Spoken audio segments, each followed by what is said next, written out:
Welcome to CyberBytes, the podcast. I'm your host, Joseph Cooper, co-founder of Aspiron Search. Today's guest, we have Seth Spergel, Managing Partner and VP of Emerging Tech at Merlin Ventures. It's no secret Merlin has invested in some of the most innovative cybersecurity startups in Israel to date and is side by side with some of the more bigger established cyber venture firms in the Israeli ecosystem. In this episode, Seth shares his journey, the influence of his infamous partner Shay, and why you should be watching Merlin's journey further. How are you, mate? I'm doing well. How you doing, Joseph? I'm good, thank you, mate. I'm good. I normally ask a few friends for fun facts about guests as they're coming on, and I got two about you.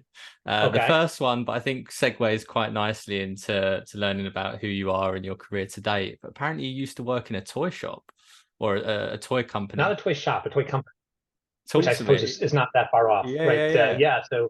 So I guess I started my career at IBM and worked there for 12 years. And as you can imagine, after 12 years, you sort of need a detox from IBM. And so had started out as a software developer there on the services side, eventually made my way mistakenly over to sales and became a sales manager. And after a few years of that, I realized that this was just not what I wanted to do, and I really missed the technology side of things. Yeah. And luckily, I had a former mentor, or I guess a mentor, who was a former IBM employee that I'd worked with, who was over at this toy company called ThinkGeek. And he wanted to move on, didn't want to leave them without anybody to run their engineering team. And so he called me up and he said, "Hey, do you want my job?" And I said, "Yeah." So I went over to be the VP of engineering there. So ran software development and IT for them for a couple of years, and played with some toys. So yeah, it was a fun job. Quality. So it wasn't actually in a toy shop then. Okay, cool. That would have been a nice career pivot though, from toy shop to VC. So I will say my move after that was to go to In-Q-Tel, which is the VC for originally created by the CIA, but now for the whole intelligence community. And so when I got there and said, "Well, this is what I've been doing, working at a toy company," they were like, "That's actually not a bad background for being here, right?" Like they've made some crazy investments in the past, right? Anything that solves a need for the government, whatever that might be. And so they've actually even worked with some toy companies in the past, not ours, but yeah. So In-Q-Tel, let's talk a little bit more about those guys. So specifically as a fund, what was their sort of thesis and who were they? Yeah, so if you're not familiar, so In-Q-Tel was stood up in 1999 or thereabouts, by the CIA, and it was George Tenet at the time who was the director, and he came to the realization that where historically the government had funded most innovation in the marketplace, it had really moved out of government labs and into the startup ecosystem or the commercial ecosystem as a whole. And the government was losing access to it. The government didn't know how to work with early stage companies, didn't really understand, and the companies didn't know how to work with the government. And so the thought was, who understands how to work with startups? VCs. What if the government itself kind of sponsored the creation of a VC to go work with startups and help them access the government market and the intelligence community? And the idea was In-Q-Tel originally had a different name, and I'm sure there were a couple different iterations, but by the time I got there in 2013, the idea was In-Q-Tel would start out by talking to the government, understanding what their hard problems were, right? And then based on that, talk to all sorts of different startups. And when we found one that had a relevant solution to one of the things that the government was trying to do, we would invest in them and help fund the development of some additional features so the government could use it. So for instance, if the government had a specialized file format, we would say, we're going to invest in you, we're going to help you get sales in the government space, but we need you to add support for this file format so the government can work with this funky thing they've got, right? And so now instead of paying Lockheed, $10 million to go develop some one-off, the government could use this commercial solution that's been, funded to add this relatively small change that allows them to use it as well. And so, yeah, it's a pretty neat model. It was a lot of fun. I got to work with some amazing people, both in In-Q-Tel itself, because as you can imagine, they invest across a pretty broad spectrum of areas. So I would work with people that had, backgrounds in everything from botany to battery science and deep learning, everything in between. And then in the intelligence community, you really get to just sort of go around and say, "Tell me, you're their therapist. Tell me your hard problems, and we'll see what we can do to solve it for you." Nice. You spent almost 6 years there, right? About 5 years, yeah. About 5 years, yeah. Wow. And then Merlin came about. So yeah. So like I said, In-Q-Tel's a great job, but after about 5 years, it's good time. The company's been there for a while, right? And so it's pretty well established, and there wasn't a lot of room to kind of do my own thing, and was starting to think about leaving, and had a friend.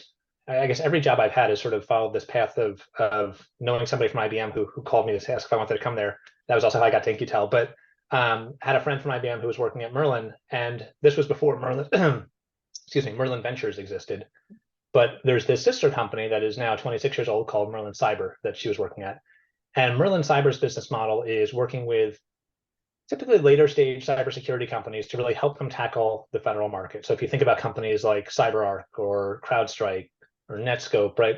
These are companies that Merlin's worked with and helps do larger, more strategic, tens, even hundreds of millions of dollar type of enterprise deals for. And there was this thought of, it's great that we're working with all these established players. Could we find the next generation of startup that's going to be relevant to the government space? Invest in them early and then help them grow by helping bring them into the federal market. And so I started talking to David, our CEO, about his sort of vision for this. And after a lot of back and forth, I decided to come over and give this a shot. And so I joined here in late 2018. And we really kind of kicked things off, I would say, a little bit more aggressively in 2019. But when we first started out, sorry, this is a long story, but I think it sort of paints a picture for what we do today. When I first started out, it was really just kind of me, based in DC, trying to do these investments. And we found a couple problems with this model of, we're going to invest in a company and bring it to the government market. One, I was based in DC, not the hotbed of startup activity. I mean, it's growing, but it's certainly not Silicon Valley. It's certainly not Tel Aviv, right? And so we were investing in a lot of areas where we didn't necessarily have the reach we needed. And so by the time we heard about startups, everybody else already looked at them and decided whether or not to invest in them. Not really where you want to be as a VC.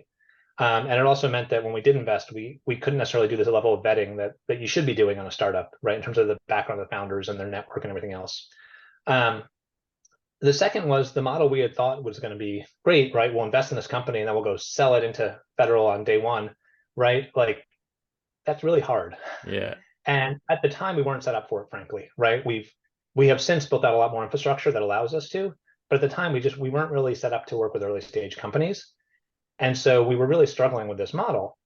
But luckily what happened was so we had done a couple investments in the US and a couple in Israel. Mm-hmm. And one of our CEOs in Israel introduced us to a pre-seed fund, actually a micro fund. It was only $1.5 million fund in Israel. And we became an LP in that fund. And it was actually a really interesting fund and background of how it came to be. So this is actually how I met my now partner, Shay, who runs our Israel office. But Shay had been a serial entrepreneur, and then following his last company, had gone to work for this company called Encode that is a product design firm in Israel. And I think he'd gotten to know Encode because they'd worked with him at one of his companies. But during his time there, they really became known for working with some of the best cybersecurity now unicorns when they were first starting out. So they helped with like the ideation and the UX and UI design for companies like CyberReason and Aqua and a bunch of others, right? So Shay had this amazing network of founders, and also clearly they were working with good companies at Encode. And so at some point, another VC, TLV Partners, Rona had approached him and said, "Hey, why don't you come be a VC with us?" And Shay had said, "I kind of want to do my own thing." And so Rona had helped him start his own fund, right? So she introduced him to some LPs and gave him his start. And that was how Today Ventures came to be. And so the idea was, look at all this deal flow coming out of this Encode design firm and see where you can invest and grow from there. The challenge that Today Ventures had was, it was a really small fund in a really crowded space, right? There's a lot of VC money in Israel, and with a $1.5 million, and then their next iteration was $2.5 million fund, it's just hard to get heard above all that noise.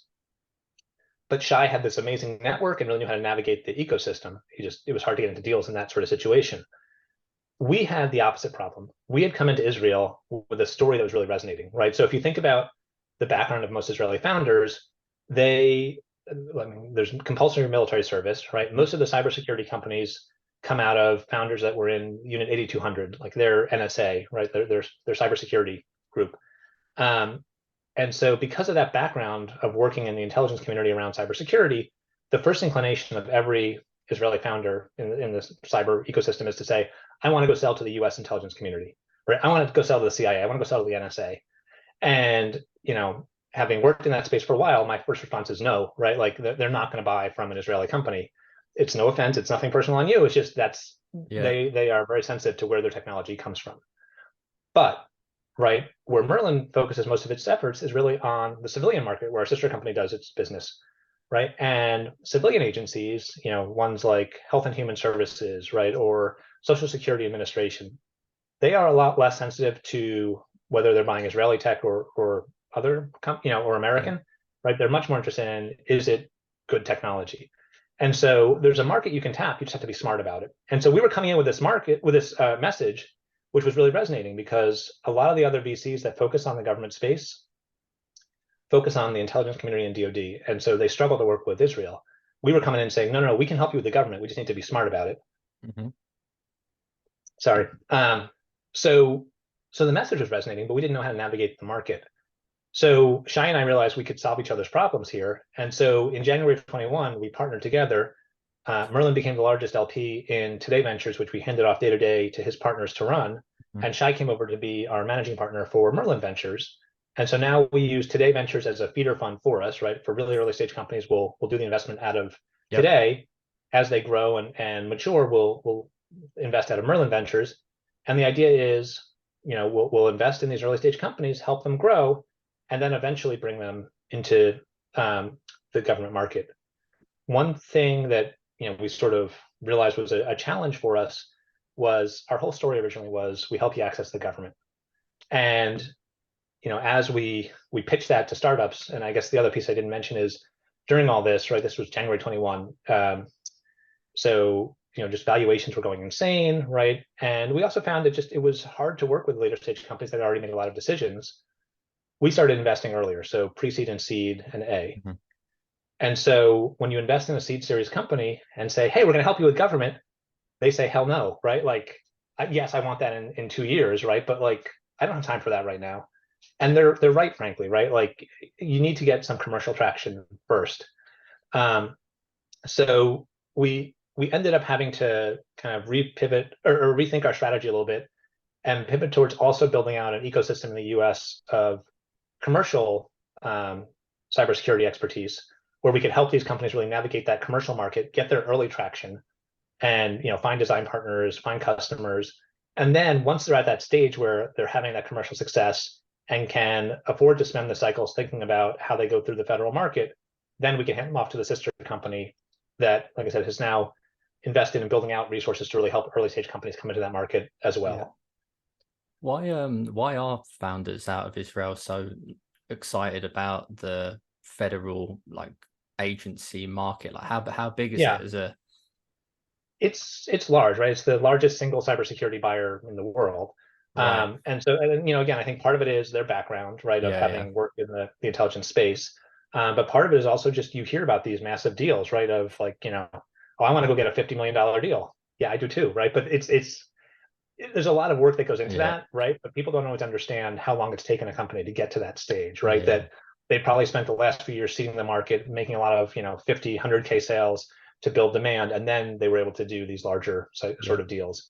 So I mean, it's awesome when you get it, right? But you've got to have the right resources. You've got to understand the market. You've got to be able to sustain those resources, right? And understand that this is a long haul effort, right? You're not going to get that sale on day one.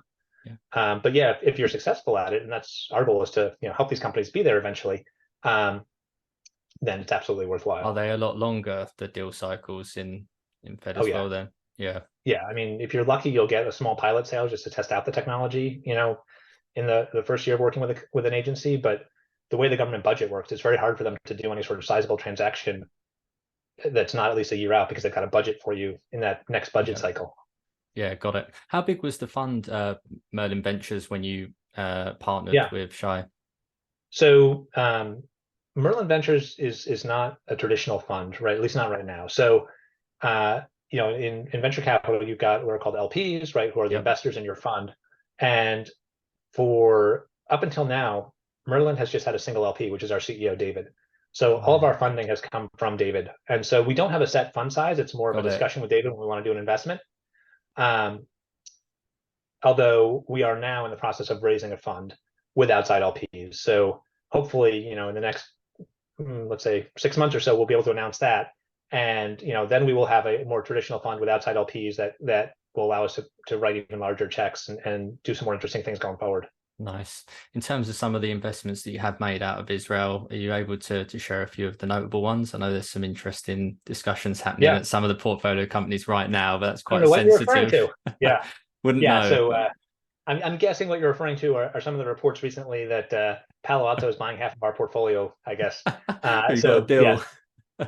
yeah, Palo Alto or it's been reported in the news that Palo Alto is in talks with both Dig and Talon about potential acquisitions. So believe what you want there, but yeah. So I mean, Dig and Talon are certainly both awesome companies, right? I think two extremely compelling CEOs. It's fun just to watch them work a room. Like we joke, you don't stand between them and CISOs because you'll get hurt, right? But there's a couple others I think are a little bit earlier, but also really interesting. So historically, we haven't led deals, but we started to lead a few, and the two that we've led so far, one is called Tamnoon, which is Hebrew for octopus, and the founders are Israeli, but actually living in the U.S. So Marina's up in the Seattle area.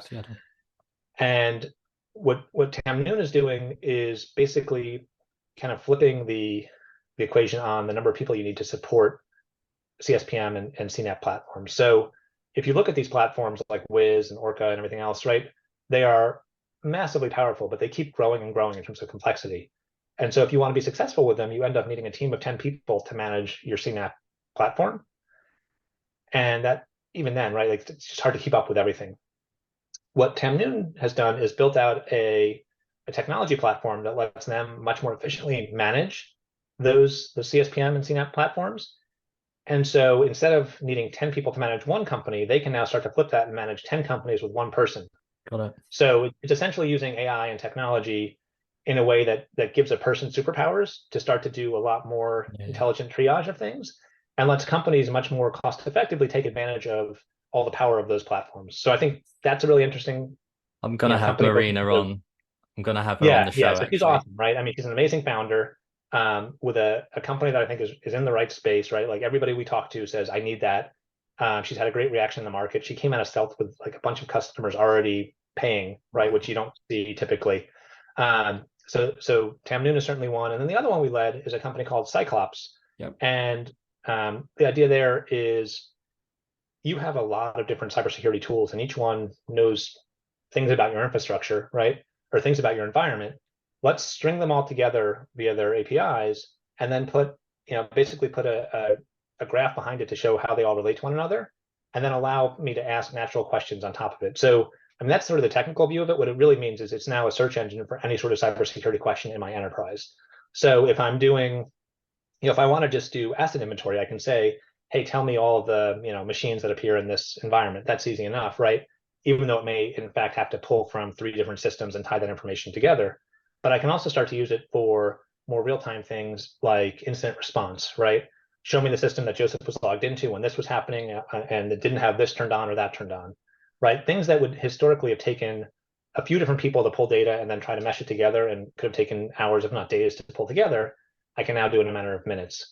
So, there's use cases like that. There's use cases like GRC, right? Pretty much anything you can think of, right? In terms of data you can pull out of your cybersecurity and IT systems, right? You can now get that information very easily and start to build dashboards, just ask questions and get to answers very quickly. So that one has gotten a lot of attention, some great investors behind that with us. And I think we're excited to see where that one goes. Yeah, absolutely. I had Biran on the show, so definitely plug that episode, the CPO. That was at Black Hat, and obviously a very interesting category as well, cybersecurity mess architecture. Biran is awesome. He's a good guy. And what about sort of check sizes for you at the minute then? Yeah, so like I said, right now we're investing out of this single LP fund, right? And these numbers will go up as we raise the new fund. Right now, it ranges, right, anywhere from $500,000 to $2 million or so. Nice. We've done as large as 10 million, but it's more of an anomaly. I think once we have this new fund, they'll end up being closer to 4 or so. But right now it's in that, let's say 1 to 2 million range typically. Yeah, we spoke a little bit about some of the portfolio companies that you've got at the moment. In terms of what you look for when making investments, can you share what exactly it Yeah. is that. Yeah. So, one of the big kind of mind shifts for me coming from In-Q-Tel to Merlin has been the move. At In-Q-Tel, we would invest in technology that we viewed as government ready within 6 to 18 months. At Merlin, we're, in some cases, the first check into these companies, right? And we're investing in teams that have a PowerPoint if we're lucky. And so understanding how to do that really early stage seed and pre-seed investing has taken some getting used to. Luckily, I've got a great, partner in Shay who really knows how to do this stuff. But I think when you're investing at that stage, right, it's not about the technology, right? That was my background, was really evaluating technology of companies and seeing if it did what it said it could do. Now it's more on evaluating founders and seeing if we think they can do what they say they can do, right? So it's really understanding, are they that killer instinct, right? Of I'm going to go find the customer, I'm going to understand what the problem is, I'm going to figure out how to do this. It is, do they have a strong enough network to be successful? It's, are they willing to work with us? Are they willing to listen? And do they have the technical chops to actually deliver what they're saying? And it's all those things together. But the biggest thing is, like, is it a founder we think can be successful, right? Like they are going to figure out how to do it, whether it's their current idea or they have to pivot. They will make this work one way or the other. Yeah. On that, are you a fan of co-founders over a solo founder? I am. Yeah. I mean, for one thing, it's hard to have one person who does everything, right? Like, even when you've got two or three founders, you almost always see the CEO out there as, the CRO and sales rep and technical sales and everything else for the first year, right? And so if they also have to be the CTO and chief product officer, right, it becomes almost impossible. Yeah. And I also just think it provides a nice balance, right? Like, I work a lot better when I've got a partner I trust who I can bounce ideas off of. Sometimes I have great ideas, sometimes I have crappy ideas. I need somebody to call me out on those, right? And vice versa, right? So I think it works much better. There are companies we've looked at where we've said this is awesome, but we need to help find some other team members to join. Not even just like a co-founder, right? Like, sometimes it's we need to round out the team even beyond those two people, bring in somebody else, right? It may be, you've got two, amazing people, one who's a great technologist, one who's a great, product person, but we still need that CEO who can really lead them and bring the company together. Or in other cases, it's we need to find somebody that can actually, paint the vision for the product, right? We helped bring Biran into Cyclops because we saw the gap there and realized that he could really fill it and make that company a lot more successful. Yeah, nice. Why should founders fundraise with Merlin? Well, what sort of value add have you got outside So of I the think federal piece, which is obviously massive? it is, but frankly, like, the federal piece is probably Mm. 2 years down the road from a lot of these companies, right? And so I started to touch on earlier this commercial network we've built out, right? So I guess as background here, we had have a close relationship with a guy named Josh Cohen. He's an American guy, but works for the Israeli embassy here in Washington, D.C. And Josh's job is to help Israeli companies navigate the U.S. market, right? Find partners, find buyers, things like that. So we had been working together for a while because we were doing the same thing, right? We were investing in Israeli companies and helping bring them into the U.S. market. And so as we saw this need developing for a network of commercial execs that had an interest in these companies, Josh also had a need for that to just make his job more successful. And so we started talking about both wanting to sort of build up this community. And what we ended up doing was partnering and developing something we now call ISAN, for the Israeli Startup Advisory Network, where we bring together CISOs and other security leaders and share with them what we're seeing coming out of the Israeli market. So, we've got a couple hundred members in there now, and we do monthly calls with them where we're sharing not just our portfolio, but companies we think are interesting that we've seen coming out of the market, recently. And we just have a discussion with them, right? And discuss the good and the bad and get their opinion on them. And it was interesting when we first started out. Sorry, I know this is slightly off of what your question was, but it'll all come back. Keep going, brother. Yeah. So when we first started out, these calls ended up being like me talking for an hour, which I guess is what this podcast is turning into as well. But where they've evolved to is I talk for 5 minutes now about what this company does, and then I shut up. And the security execs debate these companies, right? They say, "Oh, I've looked at this other company that's in the space. I think it's better," or "I think this is an amazing company," or "I love this space. I don't know that I love this company," right? Like, it gives us a ton of feedback on where we should drive investment decisions, right? So even though we're not pushing our portfolio, we're getting a lot of value out of these companies or out of these executives. Yeah. And for them, right, they stay on top of the new startups coming into the market.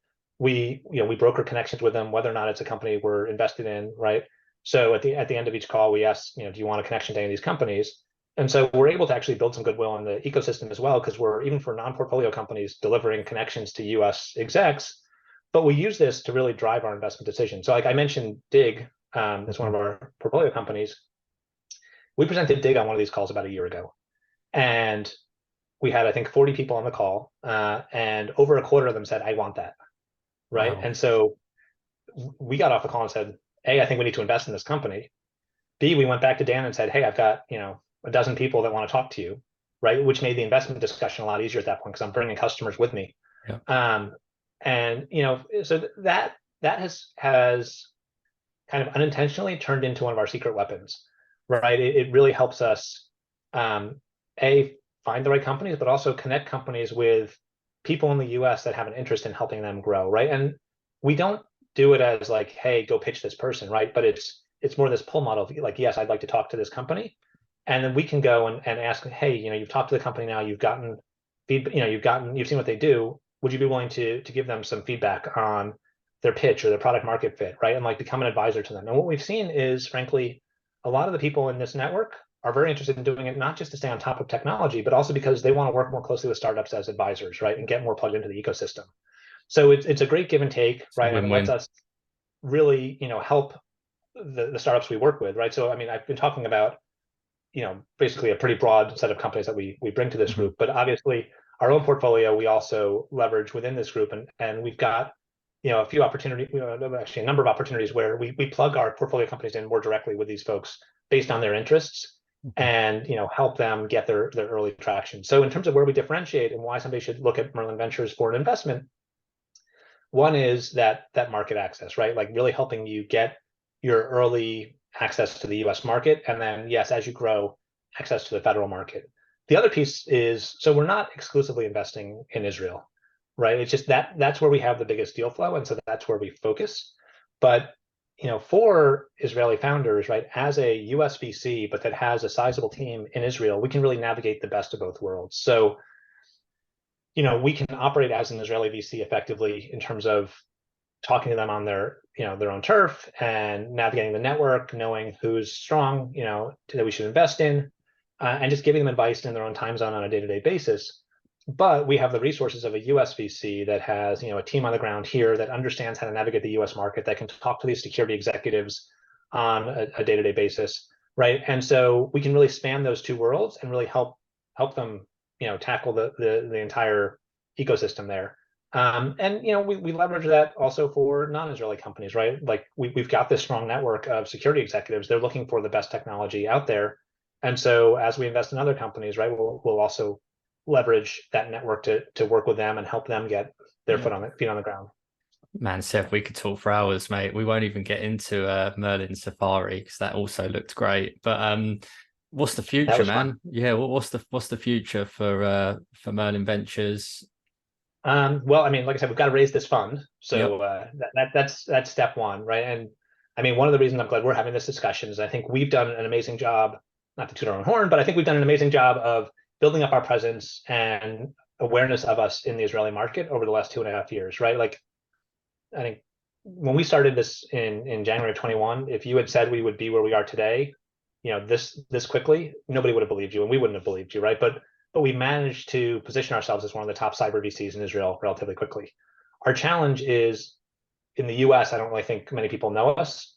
And so that's kind of our goal for this year also, right? Is to raise a fund, but also build awareness in the US if you're looking for that pathway to really strong cybersecurity and navigating the Israeli ecosystem in particular, we are the company to work with, right? And that means Israeli founders in the US, Israeli founders in Israel, right? And also just really strong companies that have a fit for the enterprise market.